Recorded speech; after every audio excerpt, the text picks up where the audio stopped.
गांव का नाम था परसोली। छोटे से गांव में हर घर की अपनी अलग कहानी थी, लेकिन सबसे अलग थी गोविंद की कहानी। गोविंद एक गरीब किसान था। उसका जीवन खेत, बैल और मिट्टी के बीच बीत रहा था।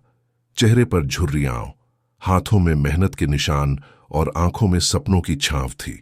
वह अक्सर शाम को गांव के पीपल के पेड़ के नीचे बैठकर आसमान को देखता और सोचता कि क्या कभी उसकी जिंदगी में भी उजाला आएगा। उसका बेटा अर्जुन, जो कि शहर में पढ़ रहा था, गोविंद की उम्मीद था। गोविंद ने दिन रात एक करके अर्जुन को पढ़ाया था।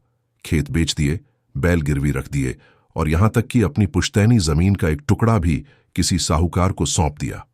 गांव वाले उसे पागल समझते थे। क्या करेगा पढ़ लिख के, आखिरकार लौटकर खेत ही जोतना है, लोग हंसते थे। लेकिन गोविंद चुप रहता। उसे अपने बेटे पर भरोसा था। वो मानता था कि अगर अर्जुन आगे बढ़ेगा तो शायद उसके जीवन में भी एक दिन नया सूरज उगेगा। शहर में अर्जुन इंजीनियरिंग की पढ़ाई कर रहा था। वह होशियार था, लेकिन संघर्ष से घबराता था। उसे अपने पिता की कठिनाई नहीं दिखती थी, क्योंकि हर बार जब वो पैसे मांगता, गोविंद किसी न किसी तरह भेज देता। अर्जुन धीरे धीरे दोस्तों की संगत में बिगड़ने लगा। शहर की चकाचौंध ने उसे बदल दिया। अब वह पार्टियों में जाने लगा, नए कपड़े पहनता और महंगे शौक पालने लगा। एक दिन गोविंद ने गांव में एक चिट्ठी लिखवाई। बेटा, अब ज्यादा पैसा नहीं भेज सकता। खेत भी गिरवी रख दिए हैं। मैं चाहता हूं कि तू अपनी पढ़ाई पूरी करके अब घर लौटा। अर्जुन को यह बात नागवार गुजरी। उसे लगा कि उसके सपनों की उड़ान को उसका पिता रोकना चाहता है।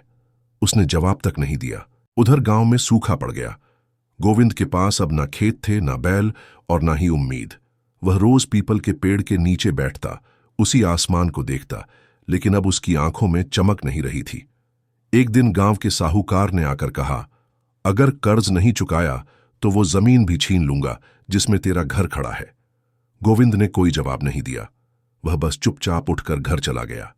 उस रात उसने पहली बार अर्जुन को याद करके रोया। एक बाप जो हमेशा अपने बेटे की ढाल बना रहा, आज पहली बार खुद को कमजोर महसूस कर रहा था। उधर अर्जुन की जिंदगी एक मोड़ पर आ चुकी थी। उसकी संगत ने उसे इतना बदल दिया था कि वो अब पढ़ाई से भी कटने लगा था। एक दिन जब उसे कॉलेज से नोटिस मिला कि उसकी उपस्थिति बहुत कम है और वह फेल हो सकता है, तब उसे अपने की पर पछतावा हुआ। उसी रात उसने अपने कमरे में बैठकर अपने पिता की लिखी चिट्ठी फिर से पढ़ी। उस चिट्ठी में लिखे शब्द अब उसके सीने पर बोझ बन गए। बेटा, तू ही मेरी उम्मीद है। मैंने सब कुछ तुझ पर न्योछावर कर दिया। अब तू जो करेगा वही हमारे भविष्य की दिशा तय करेगा।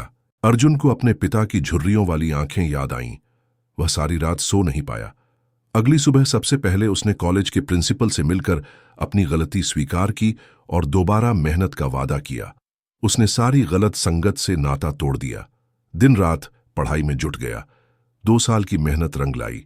अर्जुन ने अपनी इंजीनियरिंग पूरी की और एक बड़ी कंपनी में नौकरी मिल गई। नौकरी मिलते ही उसने सबसे पहला काम किया अपने पिता का सारा कर्ज चुकाने का। उसने गांव के साहूकार को पैसा भेजा और अपने पुश्तैनी खेत वापस लिए। फिर एक दिन बिना बताए अर्जुन गांव लौट आया। गोविंद, जो अब बूढ़ा हो चला था, अपनी झोंपड़ी के बाहर बैठा था। उसकी आंखें धुंधली हो गई थीं, लेकिन दिल अब भी बेटे की राह देखता था। अर्जुन जब सामने खड़ा हुआ, गोविंद ने उसे देखा और कुछ पल तक पहचान नहीं पाया। लेकिन जब अर्जुन ने अपने हाथों से उसके पैरों को छुआ, तब गोविंद की आंखों से आंसू बह निकले। उसने बेटे को गले से लगा लिया और पहली बार उसकी आंखों में सुकून दिखाई दिया। अर्जुन ने गांव में एक नया मकान बनवाया, पुराने खेतों को फिर से उपजाऊ बनाया और अपने पिता के नाम पर एक पुस्तकालय की नींव रखी, जहां गांव के बच्चे पढ़ सकें। वह अक्सर कहता, जो पेड़ कभी छांव देता था, उसकी जड़ें मैं कैसे भूल सकता हूं। आज परसोली गांव के लोग अर्जुन को गर्व से देखते हैं। वे कहते हैं, गोविंद का बेटा शहर गया था पर अपनी मिट्टी को नहीं भूला। गोविंद अब पीपल के पेड़ के नीचे नहीं बैठता। वह वहीं बैठता है जहां अर्जुन होता है, उसकी छांव में, जो कभी उसकी आशा थी और अब उसका अभिमान बन चुकी है।